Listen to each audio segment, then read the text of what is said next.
Welcome. Read A Course in Miracles along with us in our home style text class. For information about our live workbook classes, email us and check out our website for more course support, including retreats at the Little Garden in Sedona. So, Timothy, what are we doing today? Well, we are reading in A Course in Miracles, the text, chapter 11, God or the Ego, and we're reading in the introduction, and it's on page 193 in most books. In the Foundation for Inner Peace version. Yeah. Okay, really good. So we had a good conversation. Yes. Going through it in preparation for this, and I think you're going to appreciate it. It's I won't give you a preview. I'm going to be really simple this time and not try to do anything fancy about who gets called on when. So yeah, first one, Dale. But let me say one thing. The first sentence is what's called a disjunctive argument. It's saying it's one or the other, but not both. And that's the key notion through it. It's Okay. The ego or God. It's one or the other, but it can't be both. They're not both crazy. Yeah. Okay. Disjunctive prevalence. Okay. Okay. Either God or the ego is insane. If you will examine the evidence on both sides fairly, you will realize this must be true. Neither God nor the ego proposes a partial thought system. Are we recording? Each is internally consistent, but they are diametrically opposed in all respects, so that partial allegiance is impossible. That last statement, to me is kind of crux of the whole issue about how I stay in the state of mind of having an awareness of where I am all the time, and having an allegiance to the truth. It's actually, that's one of the things I've been meditating on this last week. This is timely for me, is having a greater awareness all the time of how I'm feeling and where I'm at. And the first sentence is absolutely accurate. You can't have both. Right. But we live in a physical world. Or Apparently. Yes, apparently we live in a physical world. So how do we function in a physical world and still stay in the sane mind? Mm-hmm. It's that walking on a razor blade type thing of being able to balance those two. The only thing I've come up with is try to train my mind to be more aware of where I'm at all the time. Yeah, right. Right. Remember, I want to just comment on your comment. We don't have to be in a balance or even stay on the razor's edge. What it's asking us to do is come down on one side only. And that means actually recognizing what's real and what's not real. And it's going to go into that more, but the more we claim the reality of who we are and who everybody else is, the less power the physical world has. We recognize, like the review of the first 50 lessons tells us over and over, we have the power through our thought to change the world. So it's not that the physical world has power over us. It only has power if we give it the power. Yeah, that's well said. Thank you. Mhm. Remember, too, that their results are as different as their foundations, and their fundamentally irreconcilable natures cannot be reconciled by vacillations between them. Well, that's kind of what I was alluding to a minute ago. Yeah. Yeah. And again, it comes back to have an awareness of it, but realizing that even if we just have a holy instant, that's enough in that time period. Yeah. Yep. Like it seems, well, there's only one guy that ever did it, apparently, is able to stay in that state of mind constantly.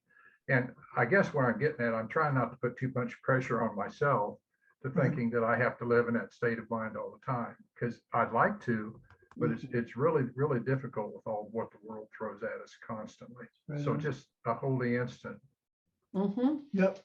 should be good. Nothing alive is fatherless, for life is creation. Therefore, your decision is always an answer to the question, who is my father? And you'll be faithful to the father you choose. I don't think I have any other comments. Anybody else want to comment on that? There's a lot in there.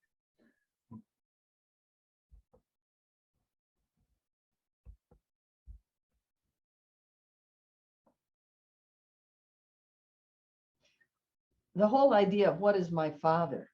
Who is my father? Who's your daddy? Who's your daddy? Yeah, it's like I think what it's getting at is I think that I came into the world that already existed, and it's telling me what I have to be. Yeah. It's telling me what my situation is in life, how I should feel, how I should think. It's kind of a prison, but it's my father in the sense, my parent, in the sense that I'm helpless. Right. And there's a lesson that tells us very clearly that we think that's the case, but we did not come into the world that pre-existed. We're making up this world, including history. I know that's amazing, but this is a course in miracles.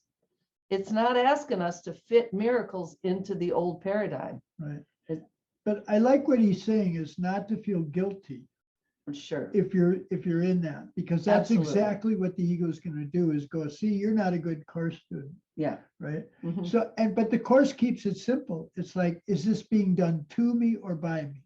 Is it Mhm. being done to me or is it being by me? And that's where you can pose that sort of question. But this paragraph also is showing what Ken Wapnick used to call the symphonic nature of this, where you pick up a topic and then you drop it and then you pick it up later. Because what he did at the beginning of chapter 8, he said it would be possible to listen to two different teachers, except that both these teachers are trying to teach you who you are. Right. And that's why you can't listen to both of them, because at root, you're trying to say, what is my source? Is my source the ego? Mhm. Or is it And what God, fear. Mhm. or is it what God created? Right. That keeps the decision simple, and therefore we'll see how powerful they are. Right. And that's the key.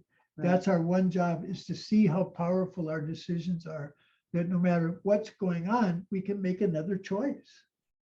Yep. You will be faithful to the Father you choose. Yeah. Yeah. Right. Anything else in that paragraph stand out for you?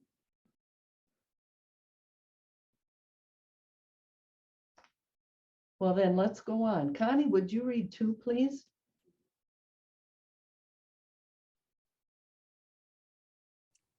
Sorry, I'm a little slow. Yet, what would you say to someone who believed this question really involves conflict? If you made the ego, how can the ego have made you? The authority problem is still the only source of conflict, because the ego was made out of the wish of God's Son to father him. The ego then is nothing more than a delusional system in which you made your own father. Yeah, that's the ego is nothing more than a delusional system. It doesn't exist. It's just crazy. And yeah, for me, I go back to just remembering who I am, that I'm, part of God, and that's it. And the ego is always, it's like the ego is part of this illusion of the body. You know, the ego's an illusion, really. Yes. And it doesn't really exist, although I keep hearing it all the time. So make no mistake about this. It sounds insane when it is stated with perfect honesty, but the ego never looks on what it does with perfect honesty. Isn't that the truth? Yeah. Yet that is its insane premise, which is carefully hidden in the dark cornerstone of its thought system. And either the ego, which you made, is your father, or its whole thought system will not stand.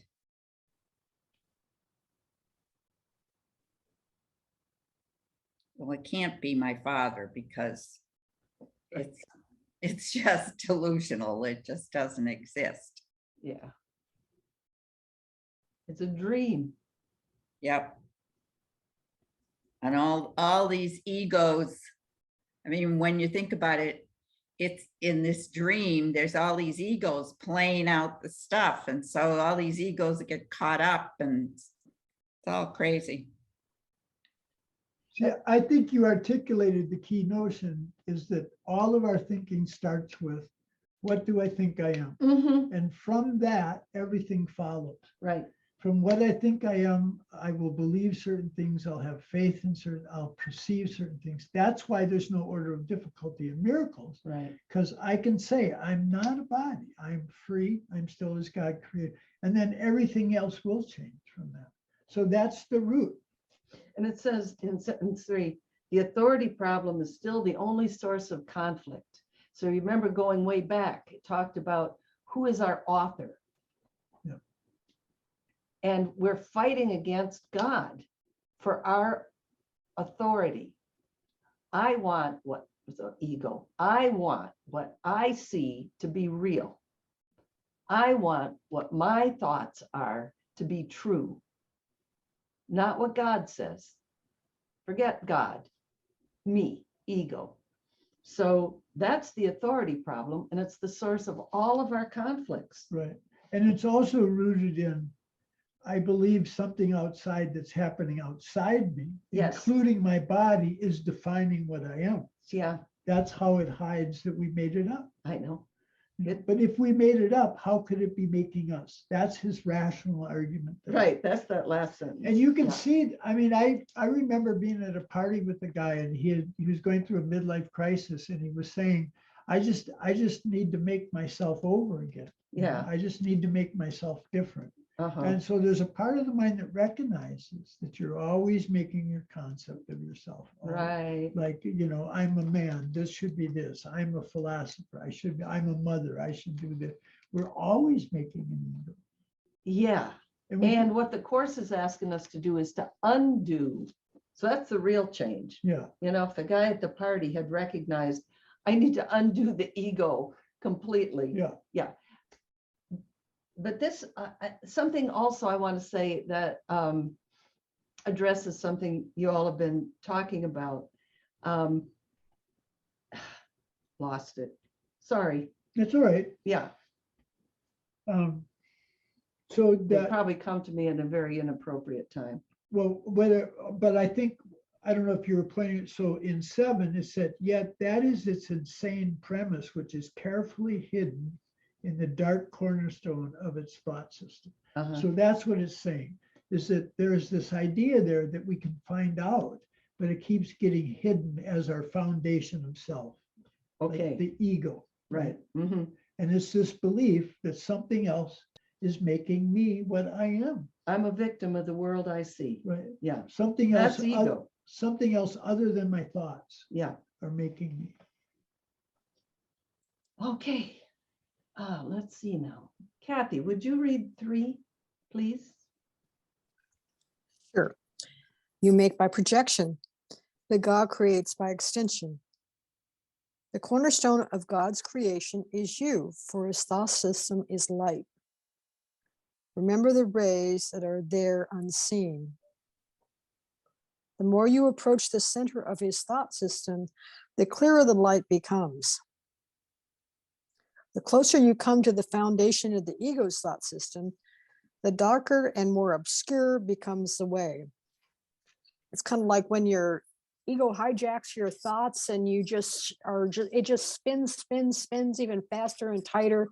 And if it's something you've been considering for many, many, many times, it's like you jump start to the middle of that cyclone storm and get sucked down faster. Yeah. As long as you pay attention to it. Okay, even the little spark in your mind is enough to lighten it. Bring its light fearlessly with you and bravely hold it up to the foundation of the ego's thought system. Be willing to judge it with perfect honesty. It's a tough one sometimes. Open the dark cornerstones of terror on which it rests and bring it out into the light. There you will see that it rested on meaninglessness and that everything of which you have been afraid was based on nothing. Now, how it says in here that we're afraid, the thing we're most afraid of is our magnificent, not death. You know, this is kind of what this is saying too. Willing to judge it. Open the dark cornerstone of terror. Man, that's what it feels like. Yeah. On which it rests. And to me, there's a hint in there of what Dale was saying. I've got these holy instances. Mm-hmm. I've got these little bits of awareness Mm-hmm. that I know that it can be of a different outcome. Yep. Turns the corner. Yep. And this spark idea was a couple of sections back where he said, in many only the spark remains, for the great rays are obscured. And yet the spark is there. And so if love is appreciation, that's the kind of the spark. We find something to appreciate in that other instead of blaming them or condemning them Mm-hmm. or trying to exploit them. It's like something to appreciate in them is that little spark. Look for the light. Look for the And light. look for it in ourselves too. Right. Mhm. Yeah. But you know, that idea of looking at the terror also is part of our process. And when we have the light, when we have a connection with God, or a connection with Jesus, a connection with the Holy Spirit, when we know that there is truth in us. Yeah. And then we can look at that fear, Right. that terror, that anger, disappointment, whatever it is, we can look at it without going into it, without buying it. Yeah. We can see we're in it, but not of it. Yeah. Like like Jesus is saying, look on this with me, or look on it with the Holy. That's what you're saying, because now I have their strength. Yeah, right. You have like something to stand on, a sense of inner power, inner strength, Yeah. A different foundation. a different foundation. Yeah. But the Course is telling us we have to look at that in order to see the contrast and to choose differently. So don't be afraid of the darkness. Yeah. Well, those two sentences, be willing to judge it with perfect honesty, open the dark, those are the injunctions. It's telling us what we can do. Mm-hmm. Like, do this. Okay. I always wondered, that profound sense of unworthiness that comes up sometimes and horrible guilt, it's just a self-loathing kind of thing that I can go into pretty quickly. It's like, what am I measuring that against? How do I know that that's unworthy? So I must be judging it against some kind of magnificent inside of me or something. You know what I mean? It's like, you have to compare. That's the whole ego's thing. It's conflict and comparisons and, just sorting stuff out in confusing manners, hurtful ways, and it's like, That's if very that's all cool, Debbie. yeah. Compared to what? I'm so Compared to what, horrible compared to what? Yeah, right. Yeah. Right. And the ego's never got an answer for that, You know, It's and like, that's change the subject. Yeah, right. That's exactly what he said. Before you dissociate anything, you have had to have known it. Yeah. So why are we always coming up short? If the ego really was all that there was, why would we be upset by it? It's Right. because that light is, we know inside of us who we really are. All right. I just was going to say, I had a great imagery reading this of a little kid scared in the dark room at night and taking a little flashlight and shining on that shadow in the corner, like, oh, I thought that was a monster. It's Wow. nothing. Mm, I just Right. had that. yeah. Yeah. I like that. Oh, yeah, that's a really good analogy, Yeah. because the I shadow is remember as a nothing but, kid being like terrified, and like as soon as there was some light, it was like, oh, that was nothing. Yeah. It was a I like puff of that. nothing. yeah, great. Thank you for that. No, Eric, it's would that you? yeah, Go yeah. I ahead. was just saying, it's talking here about being in the dark cornerstone and open the dark cornerstone, which is Yeah. interesting because elsewhere in the course it talks about under the dark cornerstone, doesn't it? Just a little, yeah. So this is like not even under it; it's getting right into it, Yeah. which seems even more scary. Yeah. You know, sometimes, at least in this country, sometimes cornerstones are actually boxes with stuff in them, Right. like time capsules. Yeah, yeah. So maybe that's an allusion to that. But what he's saying, I mean, I think what Eric is saying, he says, we're going to go deep into this. Yeah, right. darkness, Yeah, right. Yeah, yeah. And, you know, the course is always saying, in opposition to, like psychology is always saying, you don't look at yourself because you're scared of the darkness and you're scared what you're going to see. And the course is saying, that's not what you're scared of. You like all that darkness. What you're scared of is to look on your loving self and your loving thoughts. Yeah. That's what you're really scared of. Because if we experience love even just a little bit, the ego's gone in that moment. Yeah, right. So that's what we're scared to look at. And that's what it says in chapter 21, where it says, what if you looked inside and saw no sin? That's what the ego's always saying. Don't look too deep because you're going to see all this horrible stuff. Right. Like I'm going to remember how I failed in business and I don't want, no, Mhm. I love that. Yeah, we love to beat ourselves up. Yeah. Keeps us from God. Right. And we're, Ego loves that. yeah, Yeah. right. That section you mentioned, Timothy, a couple of sessions ago about the spark and the great light. It says the spark is still as pure as the great light. Mm. And it's just this, you're going into the darkness and even that little spark of the presence of God is enough. Yeah. It's saying here, you don't need to have like a massive spiritual presence or, be an enlightened master. Yeah. Yeah. Because Right the pureness of that little spark is just the same pureness as the great spiritual light, isn't it? So That's yeah, beautiful. Yeah. yeah. Thank you. And again, it's like Dale saying, I've got these holy instances Mhm. and I can build upon those. Would you read 4 for us, Eric? Yeah. My brother, you are part of God and part of me. When you have at last looked at the ego's foundation without shrinking, you will also have looked upon ours.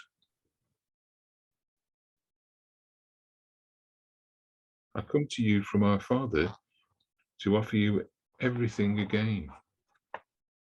Do not refuse it in order to keep a dark cornerstone hidden, for its protection will not save you. I give you the lamp and I will go with you. You will not take this journey alone. I will lead you to your true Father, who hath need of you as I have. Will you not answer the call of love with joy?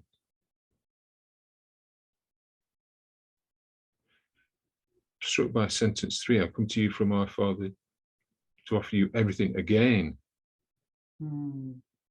not for the first time. Yeah. Yeah. Yeah.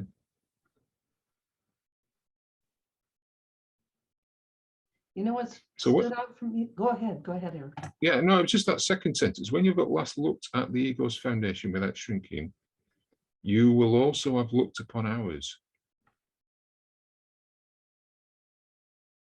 So it's like if you're not afraid to look at what the ego really is, then you will see what God really is.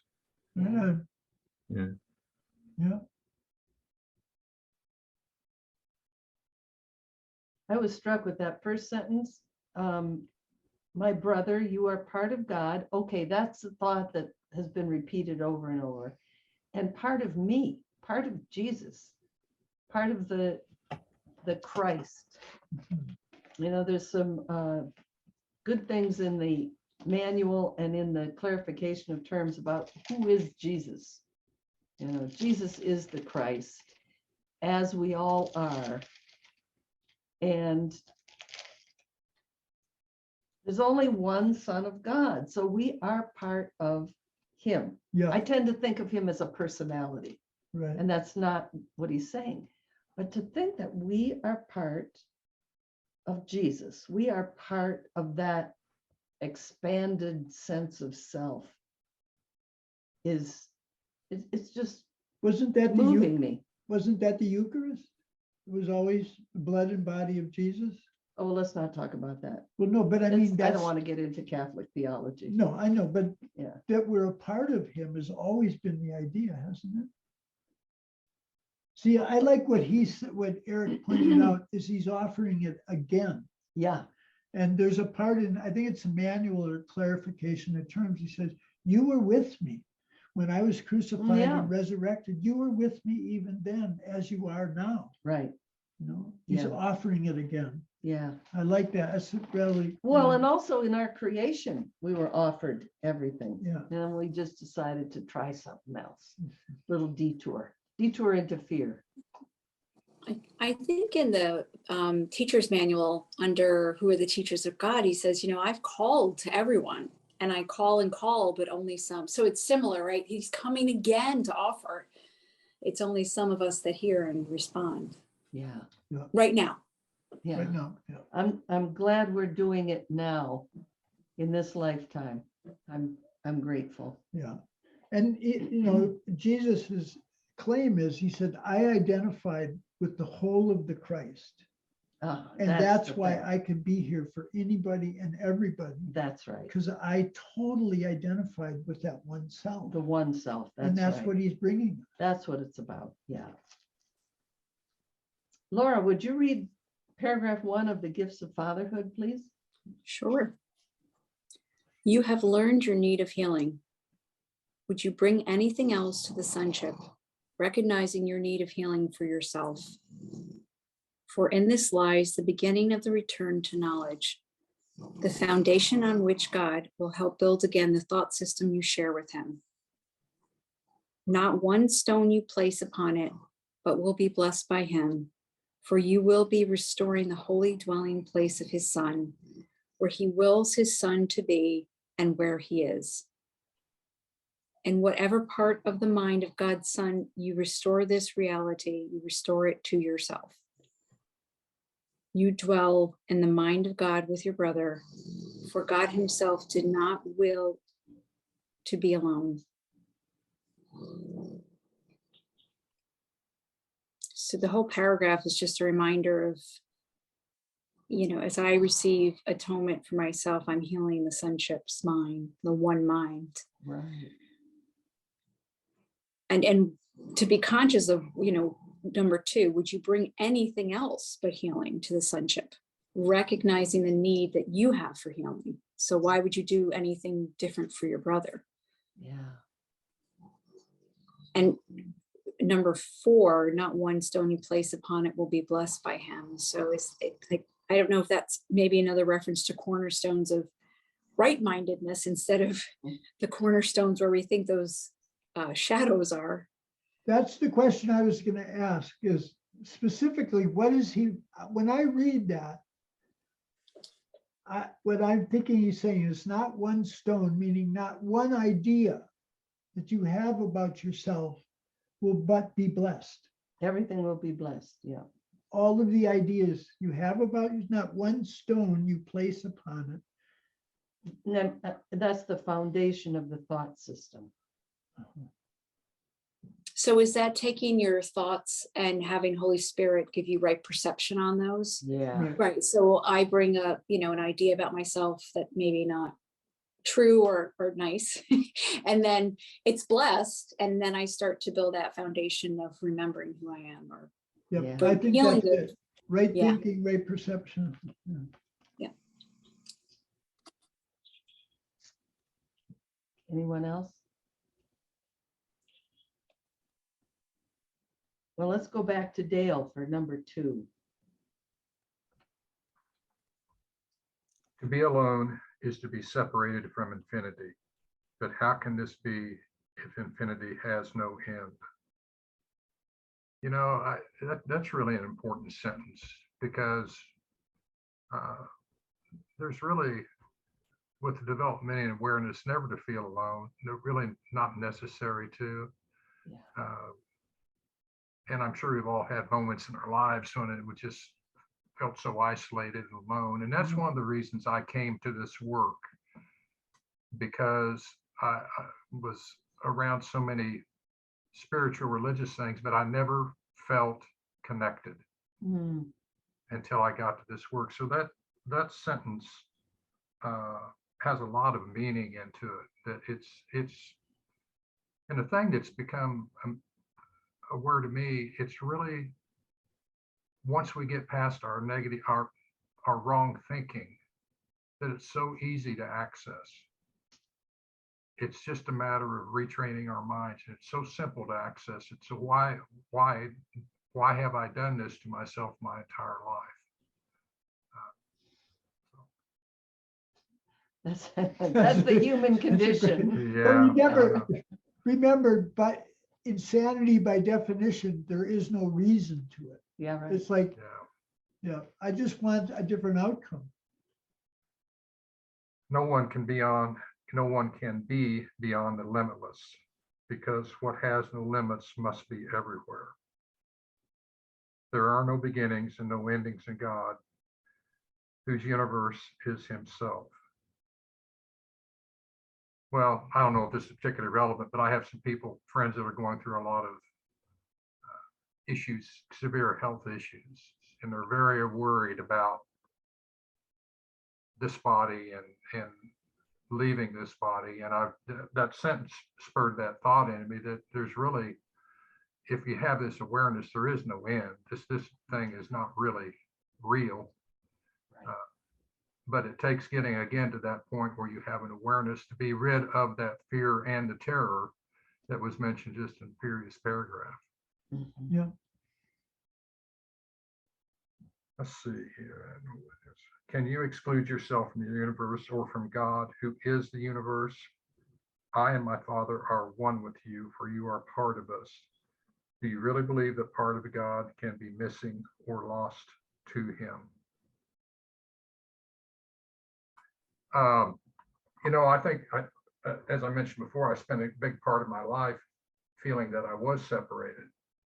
And in fact, I've come to understand I'm not. As I look at all of you, I'm not separated from all of you. And actually, looking at all of you is a big part of me understanding, because I can extend in this group to you that love. And I do it all the time when we're doing this, by the way. Mm-hmm. And it helps me to come into more alignment with who I am by extending that and recognizing it in you as well. Beautiful. Thank you. You're welcome. I need all the help I can get. Me too.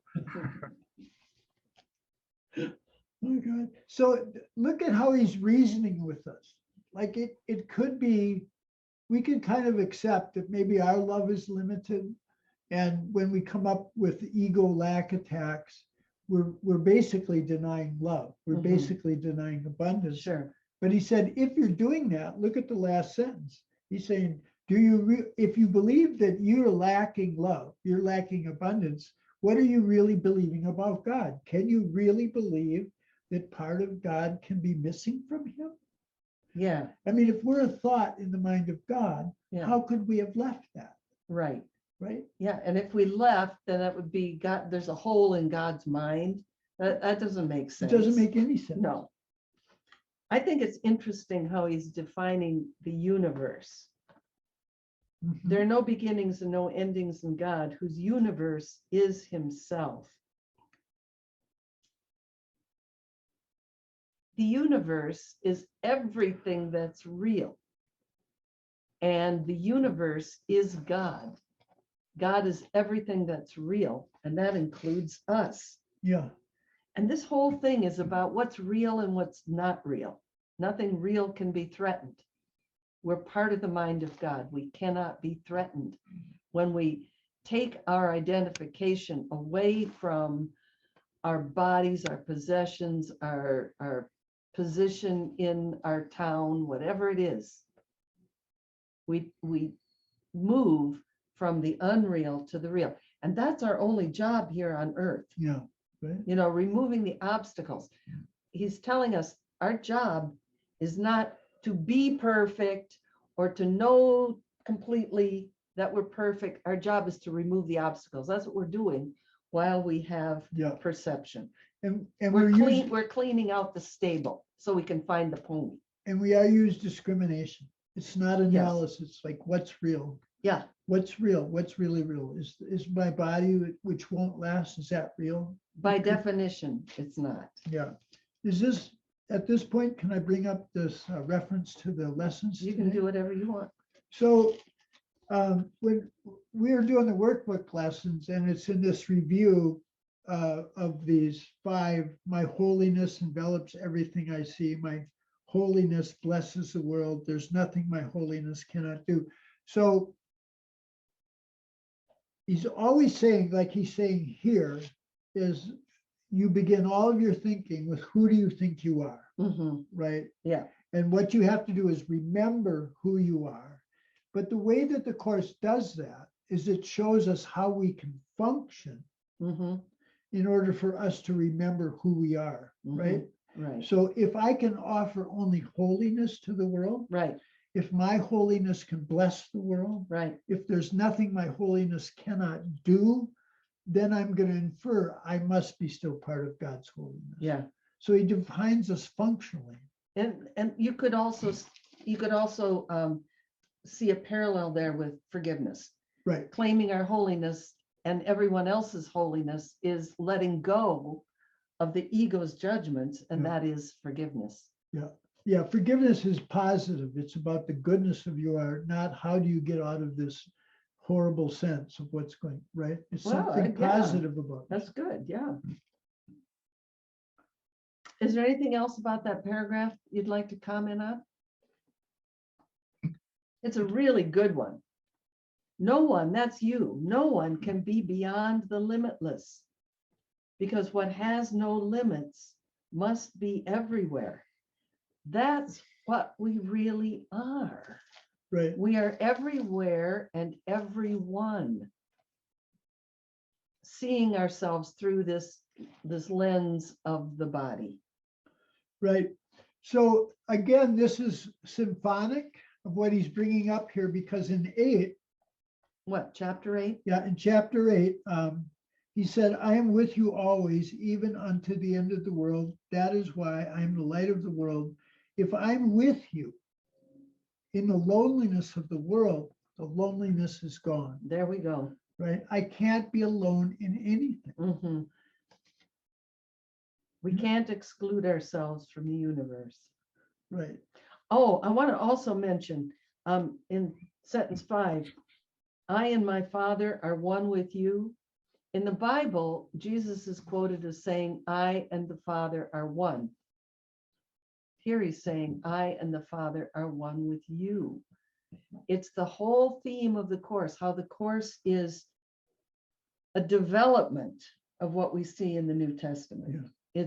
It's letting us know what people couldn't experience or appreciate back then, that we are part of the mind of God and we are one with God. Let's just pause there. Okay, so So that mentioning that he is the universe, then that next sentence is, well, if that's the case, can you exclude yourself from the universe? apparently not. If God is the universe. So let's see. I'm lost again at the usual place. Dale Must just be read. My turn. Oh, no, Eric just read. Eric just read, so it's Laura's turn. No, Dale just read. It's my turn. It's my turn. You go right ahead there.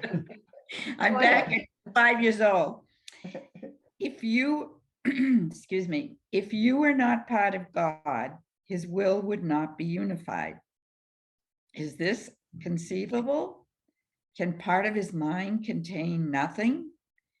If your place in his mind cannot be filled by anyone except you, and your filling it was your creation, without you, there would be an empty place in God's mind. Again, that's all that we are all one, and it is necessary and required that we all come together and be together. Yeah.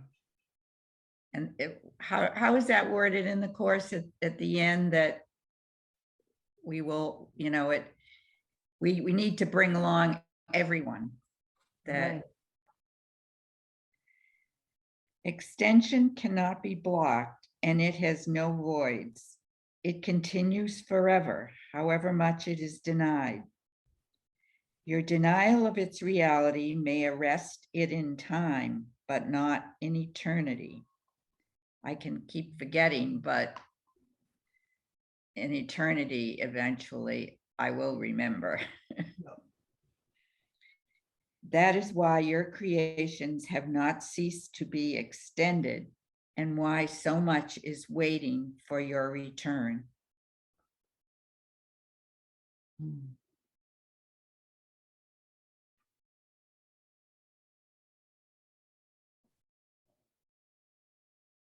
So once again, he's talking to us about our creations and what's really going on.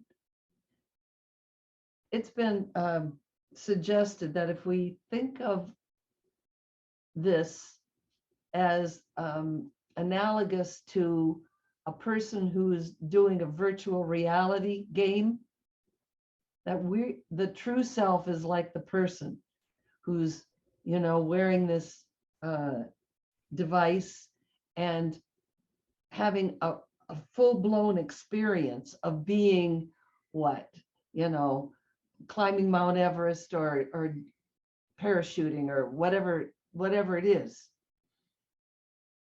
That virtual reality is analogous to this thing here. This is not the real thing. This is what is being imagined by the Son of God from eternity. And in eternity, like the person who's playing the virtual reality game, Yeah. that person has a life. So when he's saying this, that is why your creations have not ceased to be extended, and why so much is waiting for you to take off the goggles, Yeah. quit playing the game. But we can play the game as much as we want and turn it into a reflection Yeah. of the reality. Yeah, eventually we'll come around though. But let me just point out why I think one of the things that's so loving about the Course is if you look at sentence 4, if your place in the mind of his mind cannot be filled by anyone except you, and your feeling it was creation, without you, there would be an empty place in God's mind. So the Course is always saying is that this ego's so-called individuality is seeking specialness, a special identity that only it can have, Right. right? So the Holy Spirit meets us right where we're at, like love meets us right where we're at. And it says, you want a special function?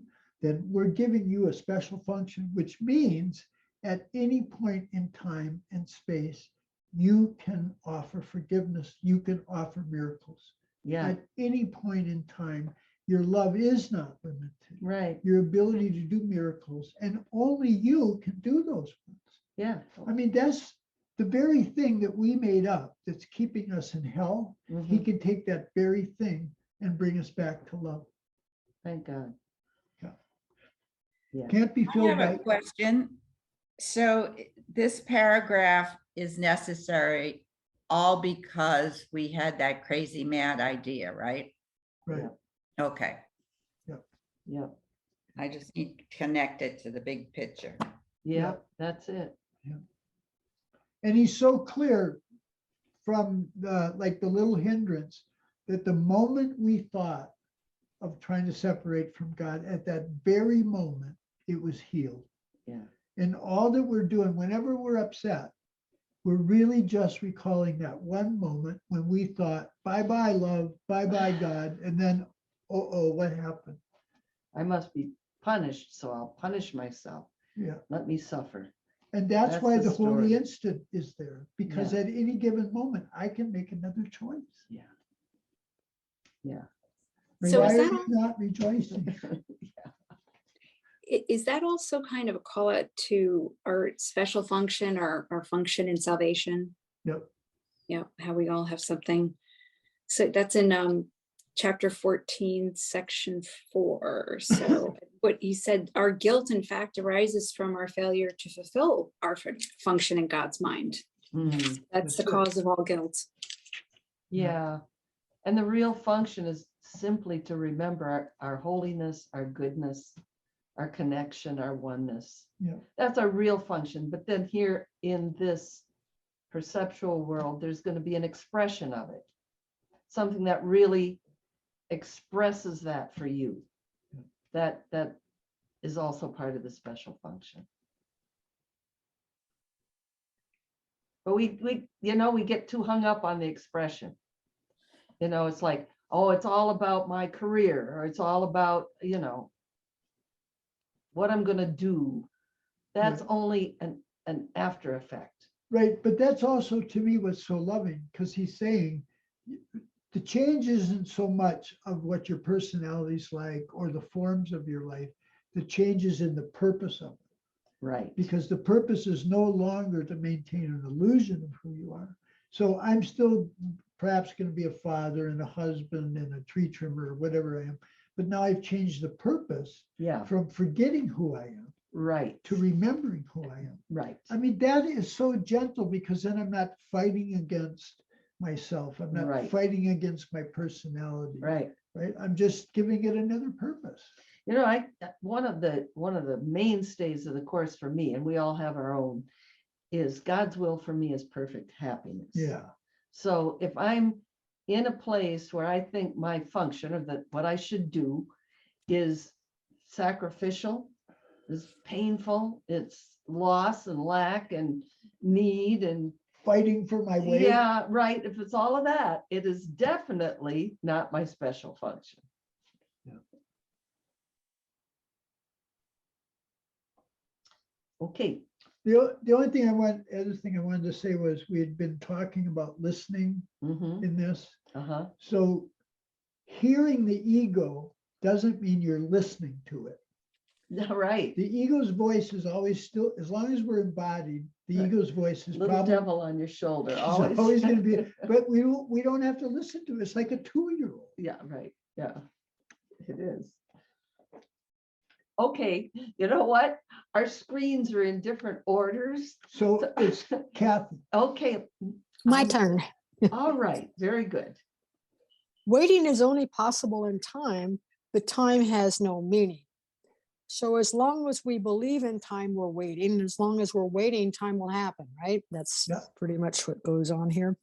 You who may delay can leave time behind simply by recognizing that neither beginnings nor endings were created by the eternal, who has placed no limits on his creation or upon those who create like him.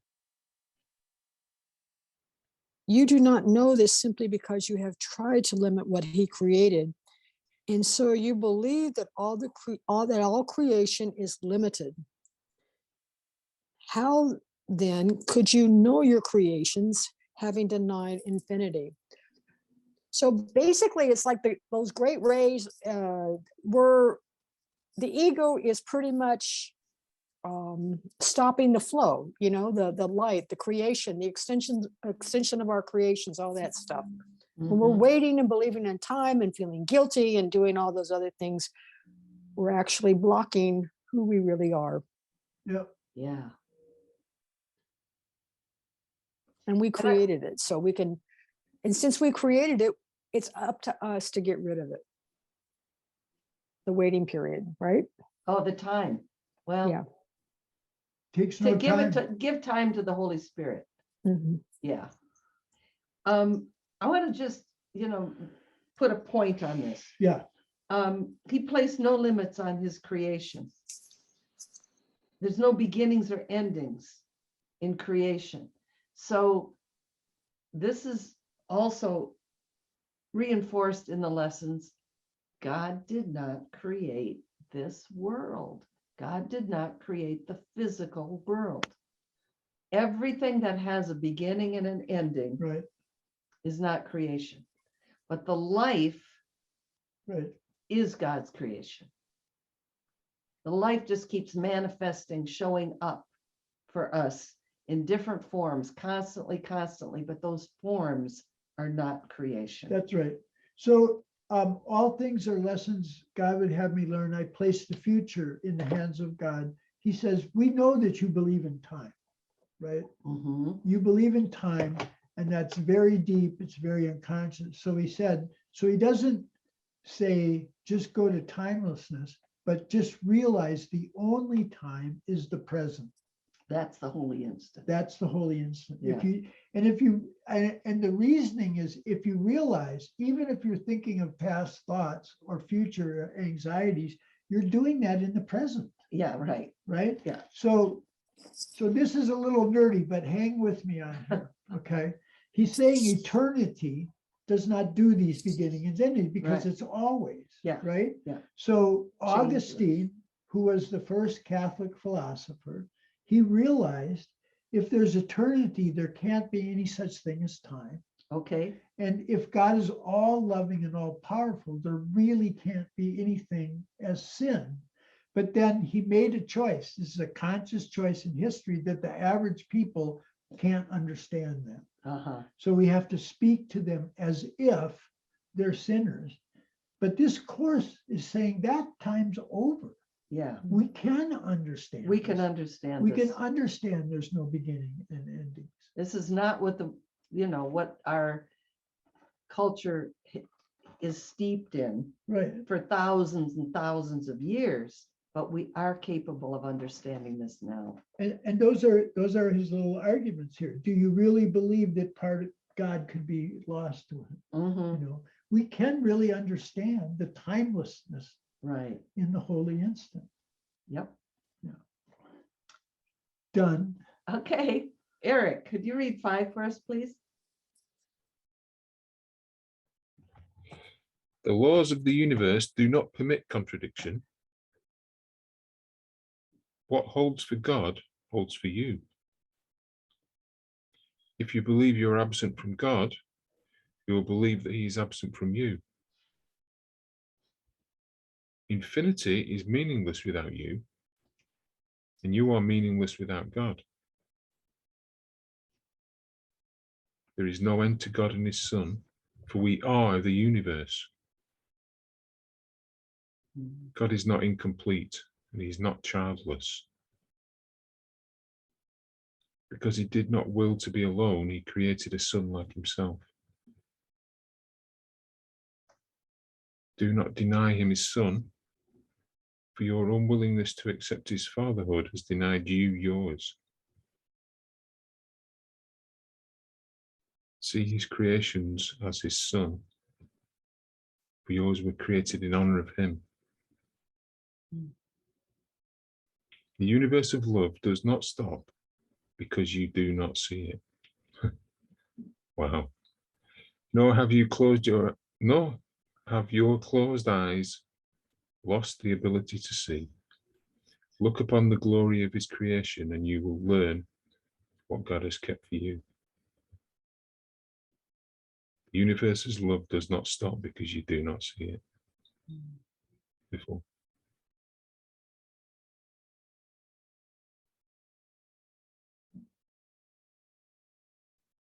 There is no end to God and his Son because we are the universe.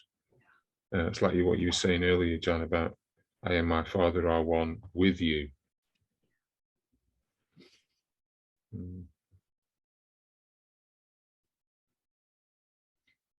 Was there anything else that stood out for anyone in this paragraph? Quite beautiful, isn't it? On sentence 8, just might be just the wording a little bit. Do not deny him his son, for your unwillingness to accept his fatherhood has denied you yours. So he's saying, do not deny God his sonship, which means everyone. So it must be complete. For your unwillingness for us to accept his fatherhood has denied you yours. Has denied you yours what? So a creator created you as a creator. And if you don't acknowledge the truth of who you are, you don't know you're a creator. Yeah, so we don't know, we don't recognize that the creations of love are ours, that we are extending God. When we're judging a brother, when we're judging ourselves, we're stopping the whole belief in the universe of love and creation. Right. But if we say no to the creator, Yeah. we won't know we are a creator. Right. Thank you.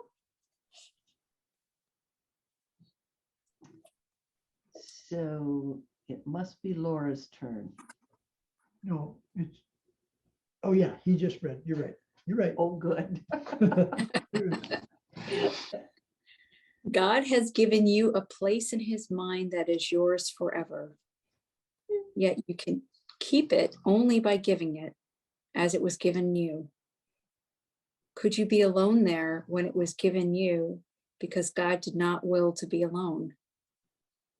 God's mind cannot be lessened. It can only be increased, for everything he creates has the function of creating. Love does not limit, and what it creates is not limited. To give without limit is God's will for you, because only this can bring you the joy that is his and that he wills to share with you. Your love is as boundless as his because it is his. Wow. Mm.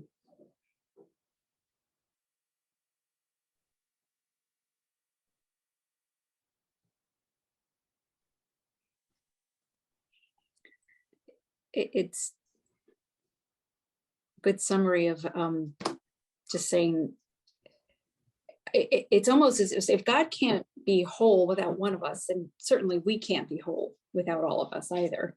Yeah, that's right. Right. So if like, if I'm the missing piece, then how can I say my brother wouldn't make that kind of oneness incomplete for me as well?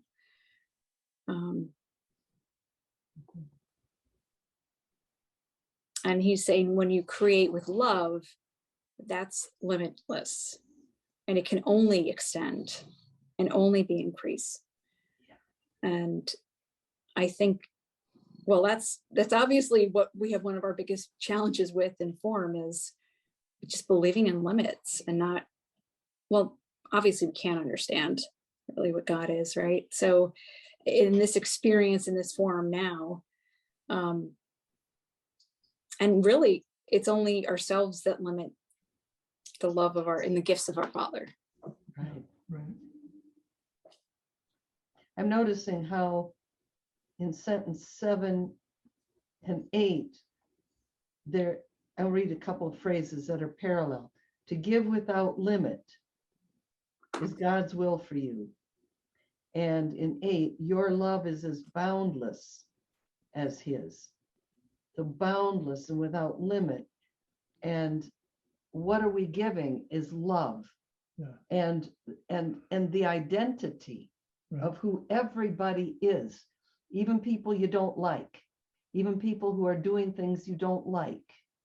Everybody is part of the mind of God. Yeah. If we put a limit on it, these people are good, these are not, we're in the ego's world. And we're not talking about behavior or actions. We're talking about the truth. The truth. Right. So look at sentence 2 again and how he describes us as we function to bring us back to the truth of who we are. Because 2, it doesn't say giving is receiving, but that's what he's always saying, is that giving and receiving seem to be opposites. Like if I give you my car, I don't have it. But if what I'm giving is ideas and I give that idea away, I realize I don't lose it. So giving and receiving, seeing that giving and receiving is not opposites, and it really has one meaning, Mhm. that's how he brings us back to the truth of who we are. Yeah. And so like, Giving love is receiving love. right. Yeah. So another thing that, so he's trying to get rid of our oppositional thinking by showing us what seems like opposites are really one thing. Giving and receiving has the same meaning to it. The other one is forgetting and remembering. So he said, if you forget all that was unlike love and just remember the love that was given to you, then you're remembering yourself. Yeah, so that fits in with this whole section, which is it's either everything or it's chopped up in pieces. And in that case, it's not Nothing. real And nothing. and The nothing. ego is really nothing. Yeah. So nothing and everything seem to be, so that's how he gets rid of our oppositional thinking, because we can prove to ourselves, if I give the idea of forgiveness away, I don't lose that idea. You have more forgiveness for yourself. Well, and yeah, and if they accept it, it's actually the idea's gotten bigger. Yeah. Mhm. So functionally, what we do is how we begin to remember who we are, Yeah. because that's how the ego works. Mhm. It says, I did these things, and now I'm defined by it. Uh-huh. So he meets us where we're at and says, function as you truly are. Like your holiness is shared, you can do that. Any other thoughts on any of this so far? Well, we're going to read 7, and that will be the end of our study for today. And Dale, you're up on that one. One other thing I just to add to that last was, I found myself in the past wanting to give love, but I wanted it to be conditional. I'm serious. I wanted something back from them, and I've discovered that's not the way it works. Yeah. You know, you give that love unconditionally and move on, whether they accept it or not. Yeah. Yep. Could any part of God be without his love? And could any part of his love be contained? God is your heritage because his one gift is himself. How can you give except like him if you would know his gift to you? Give them without limit and without end to learn how much he has given you. Your ability to accept him depends on your willingness to give as he gives. Your fatherhood and your Father are one. God wills to create, and your will is his. It follows then that you will to create, since your will follows from his. And being an extension of his will, yours must be the same. Wow, a whole lot there. I think it just is a matter of recognizing who everybody is in every situation, regardless of how much difficult it may be to recognize that they're a creation of God. Right. And when we get in a situation that it just seems impossible because of the emotional impact, is to just get still and be quiet and not resist against it. Forgive ourselves, having the awareness to forgive ourselves in that moment for our sense of separation, and extend love and let spirit do the work. Perfect. Yeah, no. Yeah. Thank you. That was really a good expression of it. You know, it really helps me to think of creation as love. So God is love. God is all there is. That's what we are. So the only creations we could have, and almost like, how could it be plural? How could it be creations? But I don't know. But just extending love Right. is, that's how we create. Right. And that idea, there is no love but God's. When we extend love, we are extending his love. Yeah. That's what, you know, I'm glad you brought that up, because in that fifth review, where it's God is but love and therefore so am I. Uh-huh. That's where the line it uses, you complete God's extension in your own. By extending. Yeah. So as we're extending, we're really extending love. We're extending God. Right. Okay. And the whole thing comes down to remembering who we are, not just me. That would be the ego's version. Yeah. I got